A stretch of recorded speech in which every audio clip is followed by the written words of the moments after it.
up your frozen dinners, grab your TV tray, and settle in for another episode of the Plus Platoon, your podcast for all things Disney Plus, brought to you by Disney Plus fans. Watch along with us every week as we cover all the new, the old, the good, and the bad on Disney Plus. So put down that remote, don't touch that dial, and welcome your fabulous Plus Platoon host. Hey everyone, welcome to Season 3 of A Plus Platoon. We're a Disney Plus fan podcast that gives honest, spoiler-filled reviews of movies and shows on Disney Plus. We'll look at new releases, coming attractions, and we'll even go back into the vault to revisit some of the classic Disney that's on the platform. Make sure you're subscribed and you will never miss a moment. I'm going to bring in Kate. Kate, good to see you. Happy New Year! Or season or something like that, yeah. Happy New Season! You're welcome. Next, we have got Peter. Pete, glad to have you back. Hey there. Yeah, happy to be back. I was just down in Florida visiting Kate. We rode Guardians together. It was awful. Yay! I mean, boo. And last but certainly not least, we've got Steve. Steve, glad to see you. Hello. Good to see you, Derek. Hi, Kate. Hi, Pete. Happy New Year. Steve. Hi, friend. If you have not already, please like, subscribe, share, and you will make sure you never miss anything that we're doing. So we are going to start off today with, this week we are jumping right in with a diamond in the rough. It is the documentary called Frank and Ollie. Follows the animators Ollie Johnston and Frank Thomas, and it was made in 1994 when they were both already old men. They were some of Disney's, the original 9 old men, his original animating staff.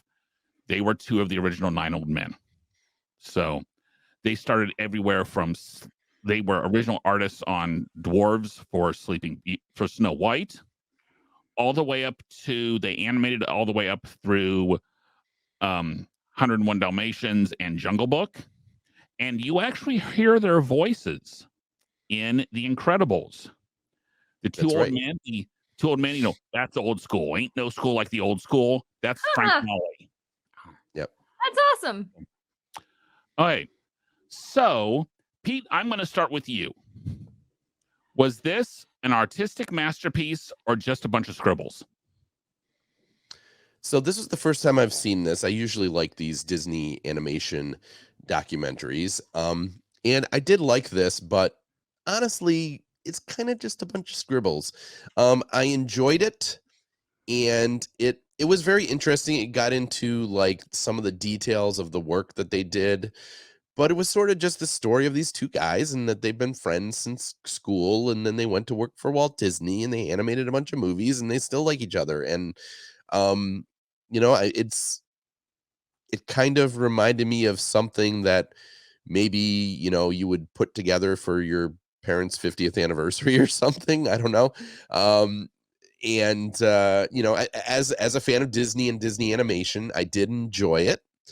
But there was no real depth here, no like deep philosophical moments or anything like that. I just thought it was, you know, nice little stories from their career, and it was fine, but it wasn't like gangbusters or anything. What do you think, Steve? I have to agree with you, Pete. This was the second time I've seen it, and I sort of found myself sort of going to my phone and stuff. I found the most interesting parts is when they were talking about like the parts where they each animated a different part of the scene, and them talking about the different styles in that. I found that fascinating. Also just them acting out the scenes and then them showing the scenes. You could see the personality coming in. All the other stuff was sort of fluff. Great. You've been long life friends and stuff. I really enjoyed, like I said, I really enjoyed when they really focused on the animation and then also talking about how they're 2 different styles and then just their personalities coming through when you see that. So I'm excited to go back and sort of watch some of those movies and pick up on that. Derek, what do you think? I enjoyed it. It's 2 nice little old men and their wives of many, many, many years, including Ollie's, who was an ink and paint girl when he met her. Just like Walt's wife was an ink and paint girl when he met her. So, I loved, yeah, Steve, I'm with you. I loved when you would show how they were acting out all the different things, especially Ollie. Ollie was the ham. Ollie was the one who could still act out almost to a T all of the characters that he did. He did Prince John. He did Mowgli. He did all, and he could still act out. He remembered the Mickey Mouse cartoons that he did. Now, I don't doubt that he probably went back and looked at them and practiced that. But the fact that he could still do it when he was doing the math, he would have been 83 years old when this was made. So, and to me, it showed, I loved watching the rough sketches and then the final sketches because it really showed the development of their animation from initial thought to some of the finer line drawings to the actual product up on stage. That's the look at the old animation is what I loved. I also loved remembering some of the scenes that they did that I had not thought about in years. I know Kate's going to talk about at least one of those movies, but just some of those classic scenes that happened in the different shows that they did. They did when the dwarves are all sad that Snow White died. They did that one. They did all of Alice. I think it was Ollie did all of Alice in Alice in Wonderland. Because then Walt said, "You did such a good job on Alice. Why don't you try Wendy?" And Frank said, "Walt, if you do that, he's going to die. It will kill him." Because he did not like doing Alice. Yeah. So, okay, then why don't you do Hook and Smee? Which, talk about for a ham, Hook. Oh my gosh. So, I mean, it was good. It was a little long.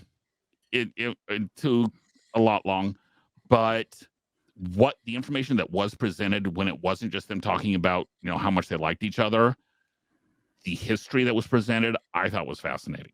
Kate, what did you think? Yeah, I mean, agreed 100%. I enjoyed it. I make no secret of the fact that I love documentaries like this. I do agree it was a bit long.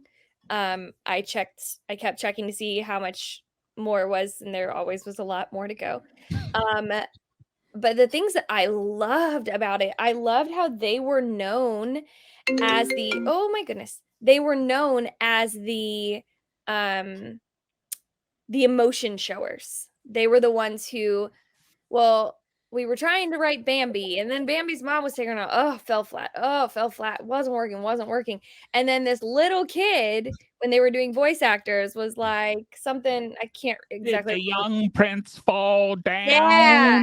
And then it was like, oh my gosh, we need Thumper to do it. And that totally just revolutionized that scene. Or showing the emotion of when the little girl in The Rescuers says the part about a family looked at me, but they adopted the redheaded girl. Like, in that moment, I got super choked up. And it was like a 30-second clip. Mm-hmm. How they showed emotion. They showed just the way, how can you make a dog seem like it's in love with another dog? Just all of that was so good. I loved the parts from Sword in the Stone with the squirrels. The squirrels! Oh my god! I loved that! The squirrels. And when Archimedes starts laughing so hard at Merlin, just so, and then, oh god. Okay, this is the last thing I'll say, because I actually could talk a lot about this, because there were a lot of parts that I really liked. I love how both of them used animations from their lives. How he was like, my son would suck his thumb and rub on his ear. And he used that for Prince John. Or when he said, it wasn't enough for Baloo to kind of, how am I going to get the kid to do this? How am I going to get the kid to do this? He was like, no, there was a guy in the army that anytime he was thinking hard, he scratched his chest, he rubbed his chest. I love that. I love the stories behind that. I would have taken an entire documentary just based on why we made choices, why I made this choice, why the tramp ate more than Lady did in that scene. Like, I would take an entire documentary just on that, and not just the old animation, but even now. Like, I thought so things like that kept me very fascinated. But yeah, it was a bit long. So Well, Now you're all saying it's a bit long, but it was only 90 minutes. I know. Something can be It long in felt 90 minutes. long at Trust times. me. yeah. Trust me. I have class periods that are 90 minutes long that can be a bit long. So, okay. Now, Kate, you mentioned all the great scenes and the great characters and the great movies. I'm going to start with you. Of the ones that were mentioned in the show, which one is your favorite scene or character? That's so hard. That's really hard. Before the show, before we came on to film, I asked if sometime soon we could do Sword in the Stone, because I think I would really like to go back and rewatch Sword in the Stone. I love Bernard from The Rescuers. I loved The Rescuers Down Under. Y'all didn't like it. I loved Now, that wait a movie. minute. No. I thought you all didn't like The Rescuers Down Under. I didn't. Maybe it was you gave it a 3.5. I gave it a 3. Pete gave it a 2.5. So it wasn't, okay. It wasn't terrible. no, But and no one loved it. So right. You liked it best for sure. Yes. But I loved Bernard. Oh, I love Thumper. I love Thumper. This is hard. That just all of them are so good. But my top would probably be Thumper and all of the Sword in the Stone characters and Bernard from The Rescuers. And Rufus the cat. Rufus the cat. Oh my gosh, I can't. All right, Pete, you go. Well, I was going to say my favorite scene I think that they worked on was also in Bambi, but it was the scene on the frozen pond. Just a very that movie, far and away not my favorite Disney movie, but there's a lot of really beautiful, wonderful stuff in that movie, and that scene is pretty funny and entertaining. So just Thumper, that they pointed out when they were talking about it, that like Thumper was the kid that can skate circles around everybody, and you're the kid that has no idea what they're doing. So Bambi was the kid that has no idea what they're doing, and watching it that way, I think made it even more amusing to watch it. So that would be the one I would pick. What about you, Steve? I love the squirrel scene from Sword in the Stone, because it's completely hilarious. But out of this, it was the Captain Hook and Smee, since they each did a character and them sort of interacting and having them talking about it, and then seeing how it was animated and came through on the scene, like Captain Hook playing his piano with that one hook, and how that would sort of change certain things because he'd only play a certain way. I think, like you said earlier, Kate, is that backstory of why the decisions they made and the story behind it. It makes you appreciate it a lot more. Yes, agreed. Yeah. And Derek, what would you say? What's your favorite scene? Steve, I got to go with you. To me, it's Captain Hook. Just because of he is such a scenery chewer. He is the focus of every scene that he's in. He's not one of those characters that can drift into the background. He is front. Your eyes are drawn to him immediately, and he is front and center in every scene. And it's the emotions, because you can tell. Yes, he plays some of it for slapstick, but he also plays some of it for just the emotions. You can see how crafty he's being. The one that he didn't really mention that I had forgotten that they animated, Ollie Johnston did Flora, Fauna, and Merriweather. So that's right. In Sleeping Beauty. So just the way those three play off of each other is wonderful. So That's right. I forgot about that. It's funny because when you think about all of those movies separately, Sword in the Stone, Snow White, um, the Rescuers, Bambi, it's all like they're very, very different stories. But when you go in and you think about the emotions in the sadness that they should, did they do Fox and the Hound? No, Can we look up and see if they did Fox? They did not do Fox and the they Hound. didn't. Okay. Actually, Ollie was the supervising animator, so he didn't actually draw it, but Okay, for the young Todd and the young Copper. got it. See, that is the Disney movie I will not watch because it is so sad that I like will not. I will be inconsolable. But it doesn't surprise me that they had even a tiny bit of a hand in that because there's so much emotion in that movie. But what I was getting at was all of these movies are so different, very, very different storylines, very different characters. But when you think about it and you think about the way that they have shown sadness or fear or things, you can, in the animation, you can see the similarities. So that just kind of came to me while we were sitting here talking about it. Oh man, I bet these guys were just, I would have loved to have had a beer with these guys. Like, I bet they would have just been very funny, kind men. Okay, how about this one? They both did a good chunk of the animation in the Winnie the Pooh cartoons. Really? Yes. That doesn't. Blustery Day and Mini Adventures, they did, and Tigger 2. So that all three of those sets, they did most of mainly Pooh and Piglet in those. Sure. What year were those?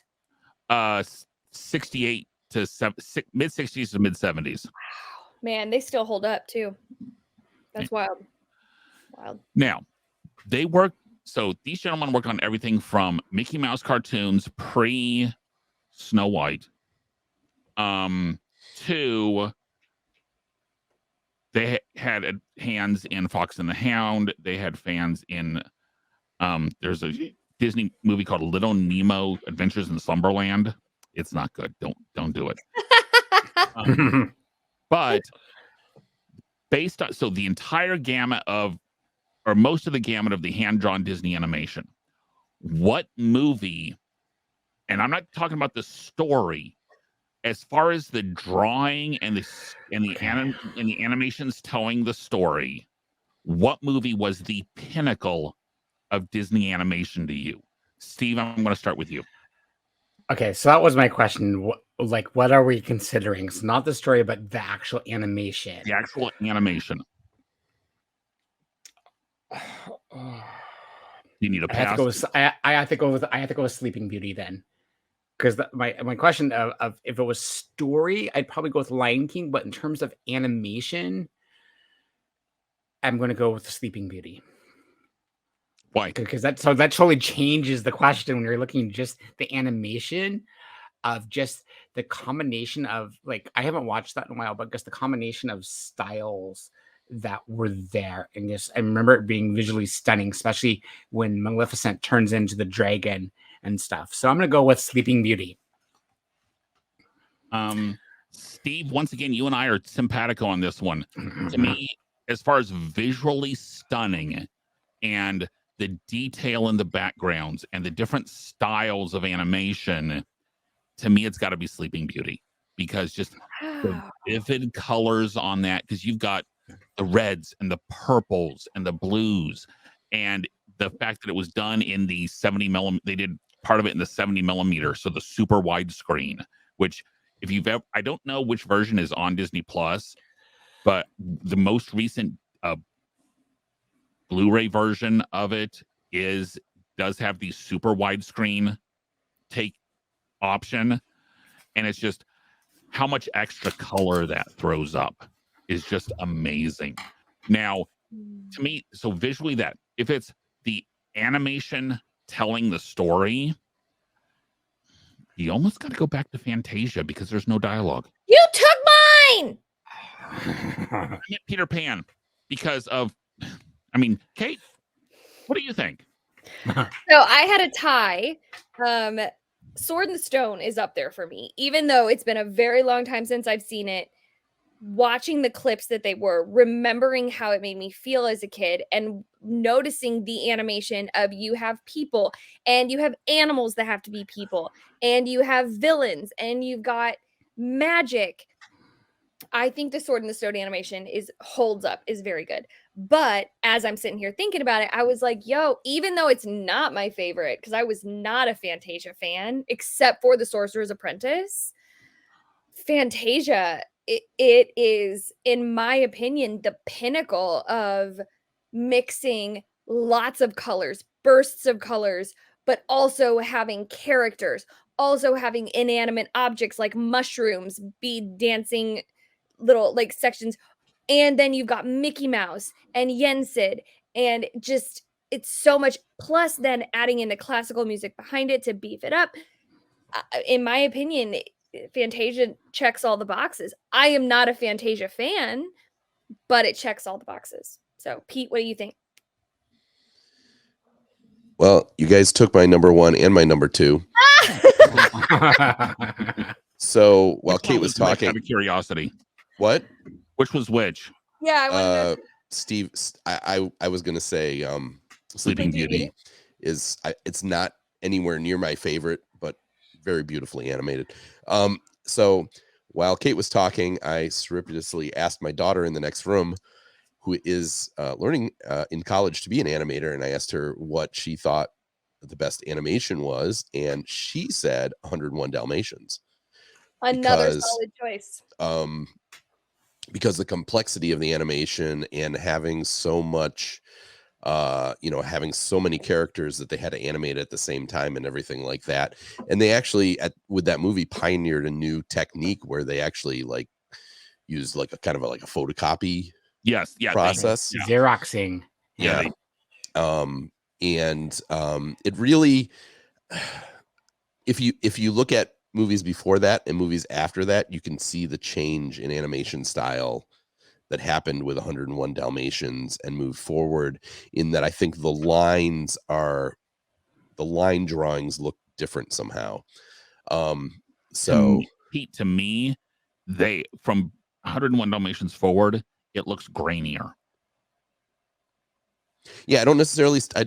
I'll agree. I don't necessarily say it looks better. Right. Yeah.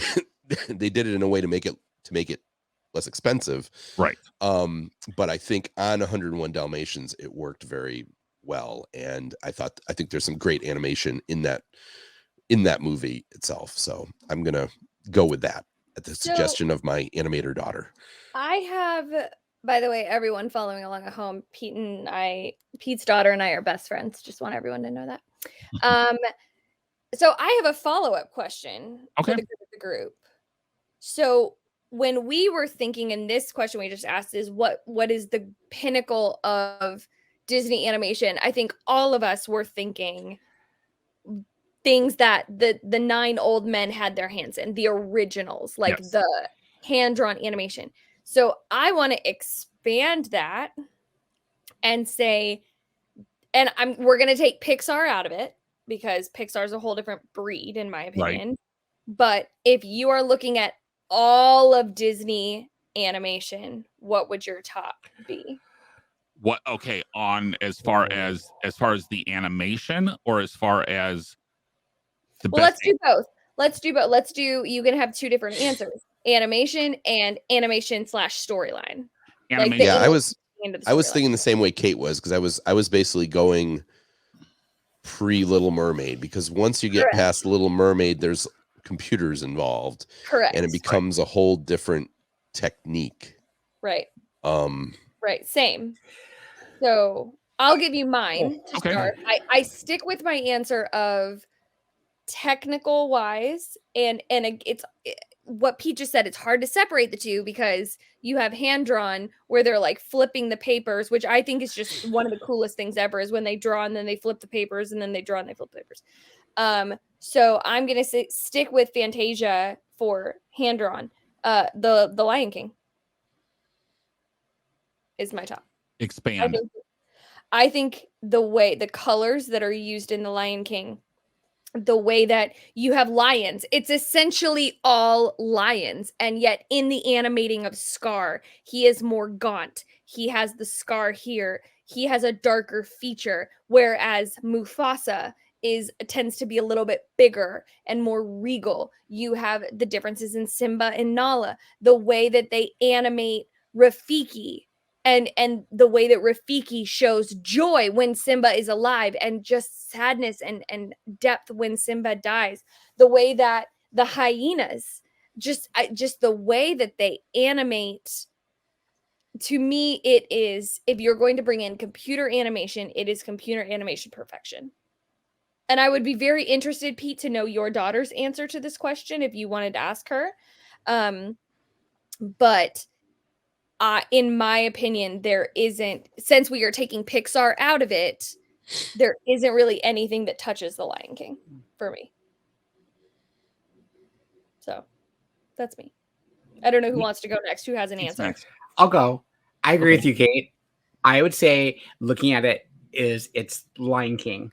I mean, I think that's the sort of the pinnacle of the Renaissance period we're talking about it, of just in terms of story, animation, getting those human emotions out of the animals and stuff. I would say current, if we're moving into that computer animation, is I think Frozen has been their pinnacle, and they haven't sort of hit the next pinnacle, but it's Lion King.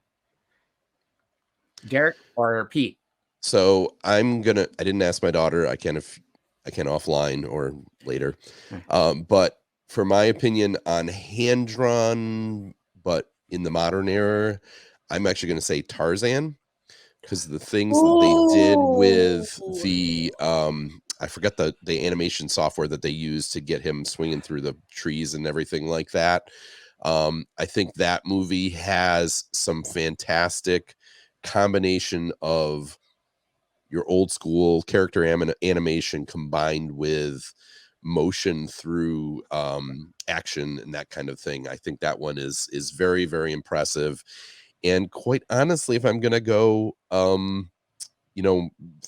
animation, I'm probably gonna say Encanto, because that movie has some really impressive animation in it.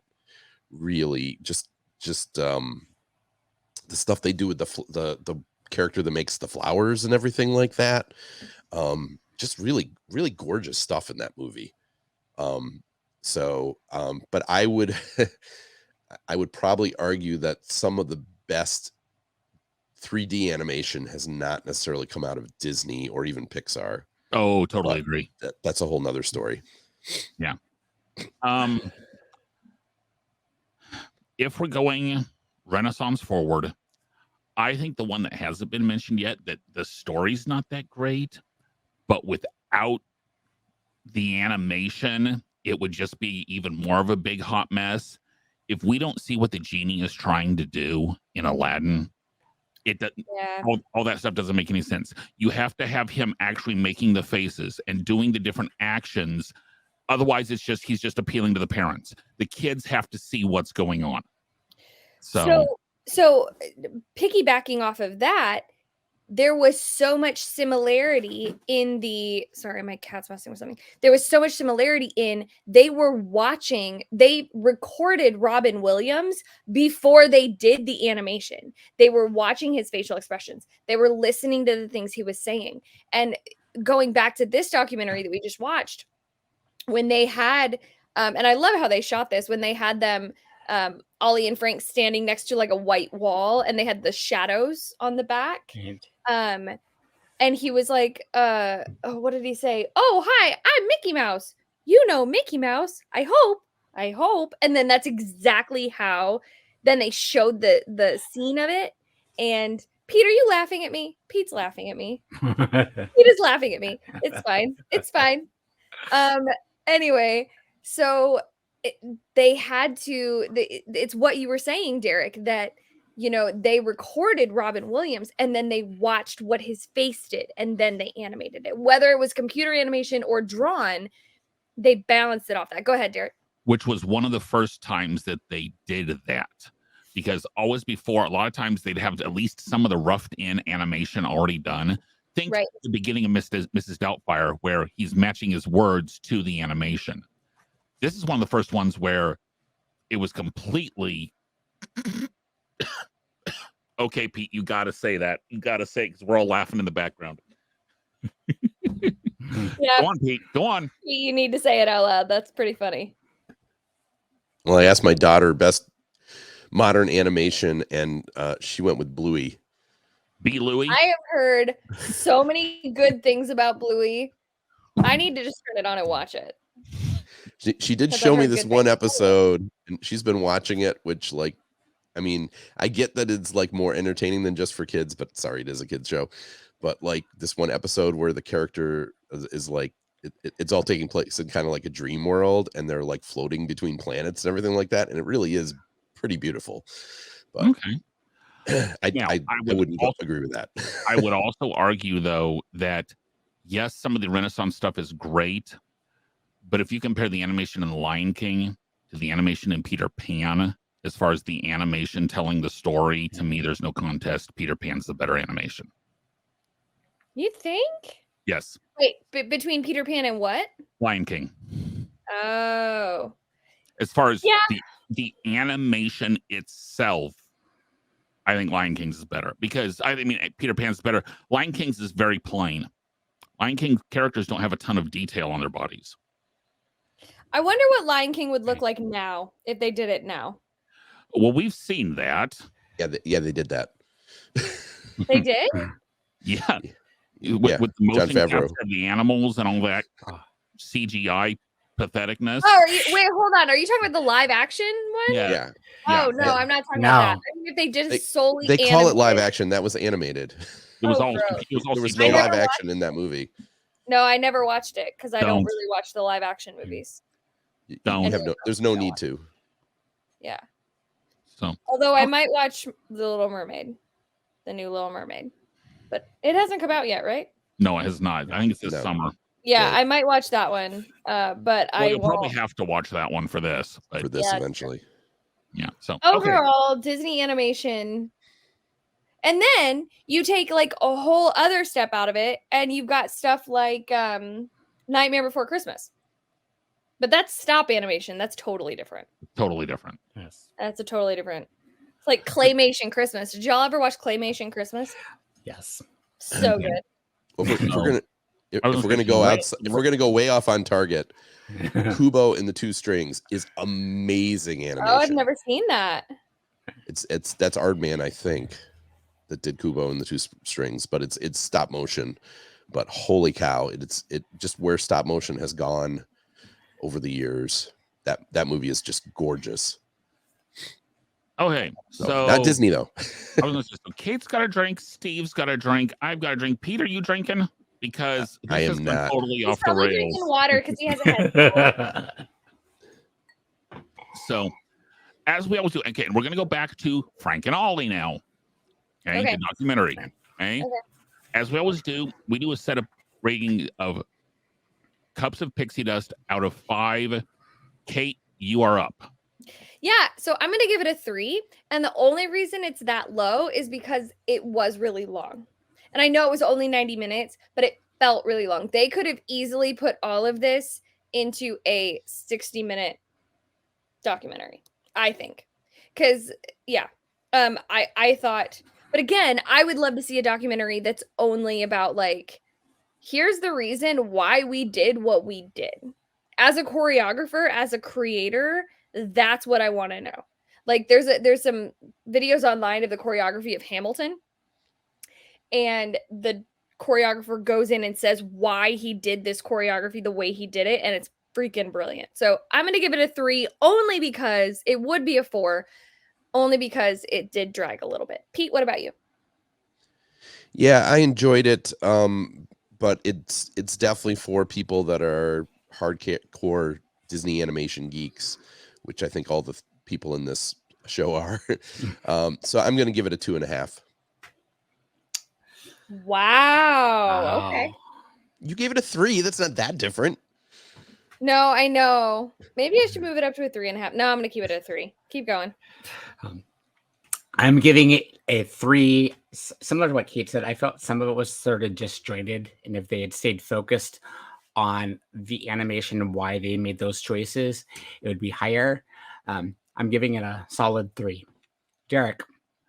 Guys, I'm giving it a 4. Oh. And the only reason it's not a 4.5 or a 5 is it's too long. I think this is information that I'm so glad got preserved, because none of the nine old men are still around, and none of the main generation of Disney animators, or very few of them, are still around. I just think it could have been told in somehow in a more interesting way than. Would you rather have had it been told like Howard? See, I guess I liked Howard a little better, because there was some narration to it. This was not really a story. It was, here's some anecdotes about some guys that used to work for Disney Animation, and it was more like, to me, as I said, it was like home movies. Yeah, but to me, this is also, if you are a hardcore Disney geek, this needs to be on your must-watch list.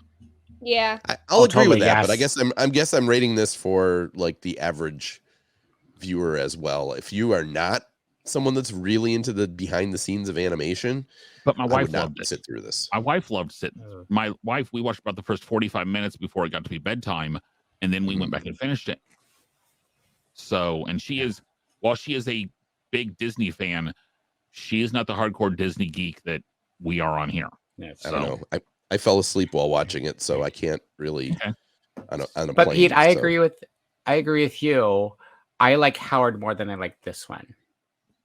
I can't remember what I gave Howard, but in terms of documentaries, Howard kept me more interested than this one.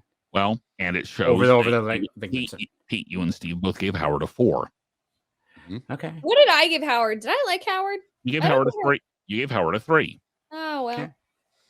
Okay.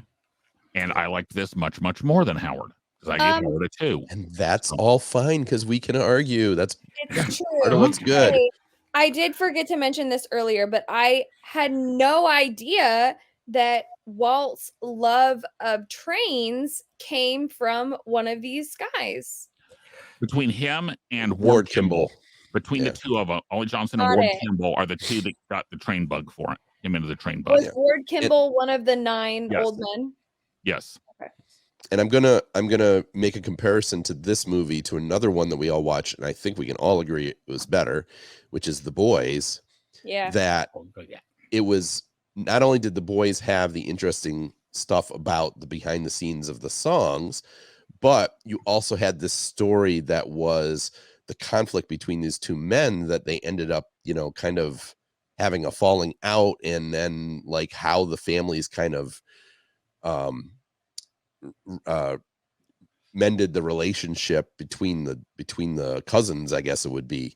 I think that having that story there, I'm not, again, it's not terrible, but that these guys didn't have conflict through the entire lives, but it doesn't make for a great narrative film when the story is, here's a couple guys that liked each other forever and they still like each other.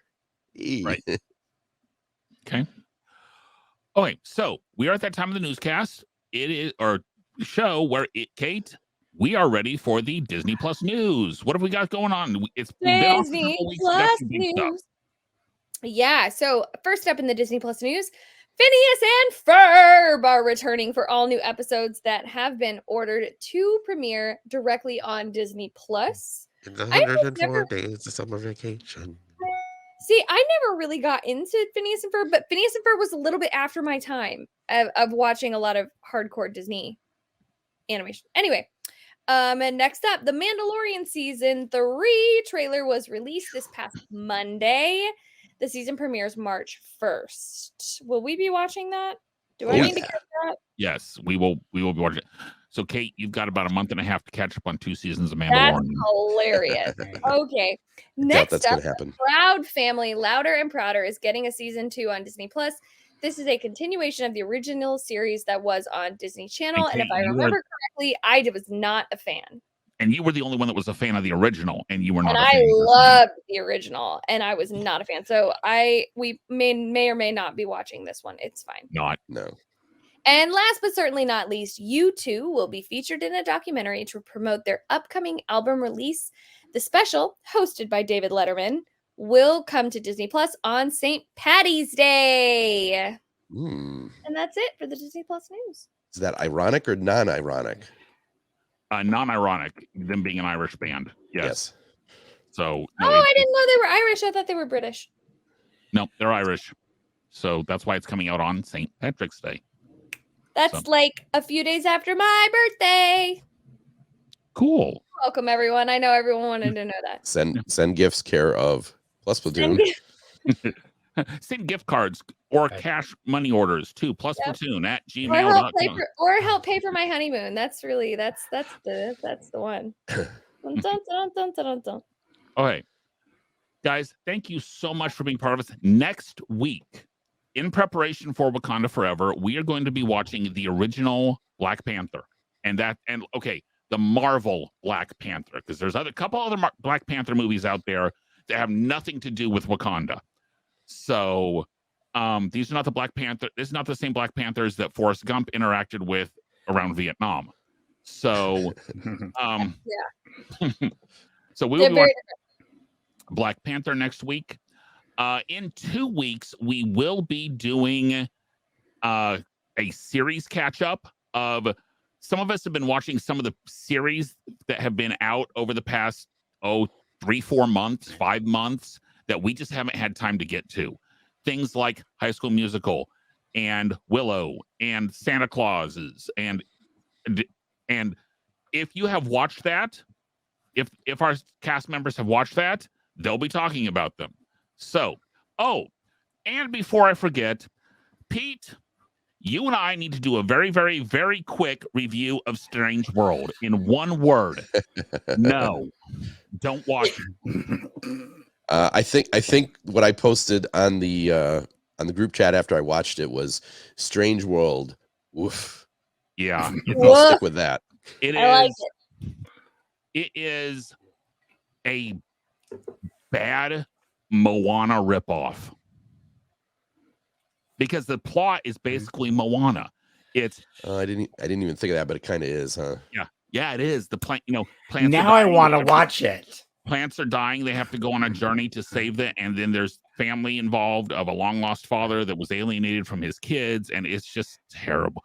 And that's too bad because some of the characters, like the first legitimately gay character in a Disney show, his only defining characteristic was that he was gay.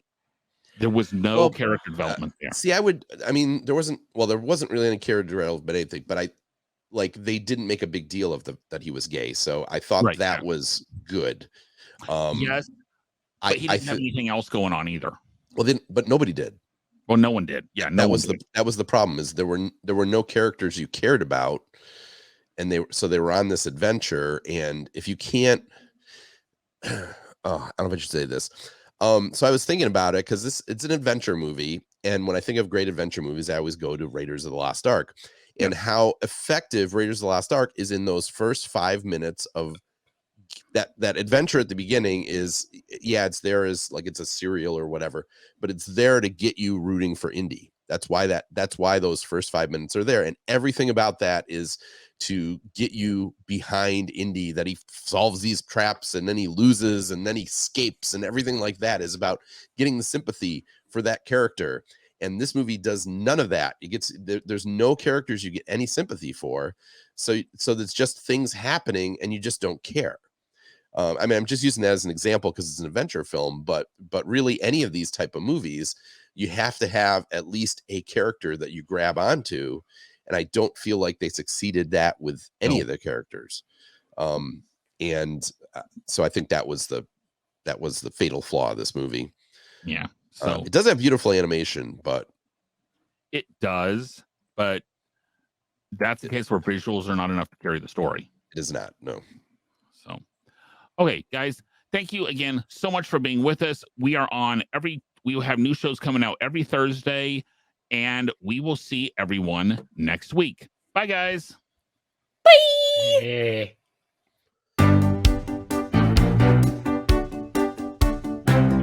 Thanks for watching this week's episode of the Plus Platoon. Be sure to subscribe to the Plus Platoon podcast to keep getting great content each week. Then head over to Apple Podcast and leave those 5-star reviews as they help make the Plus Platoon visible to even more Disney Plus fans. Also, go to YouTube and like and subscribe to the Plus Platoon channel, where you can watch all future episodes live. If you have a question for the Plus Platoon, please send us an email to plusplatoon@gmail.com or connect with us on Facebook, Twitter, or Instagram @PlusPlatoon. The Plus Platoon is a Disney Plus fan podcast and is not affiliated with the Walt Disney Company or the Disney Plus streaming service. All opinions expressed on the show are solely those of the individual hosts and in no way reflect the views of the Walt Disney Company. Thanks for watching, and be sure to stay tuned for next week's episode because the Plus Platoon is to be continued.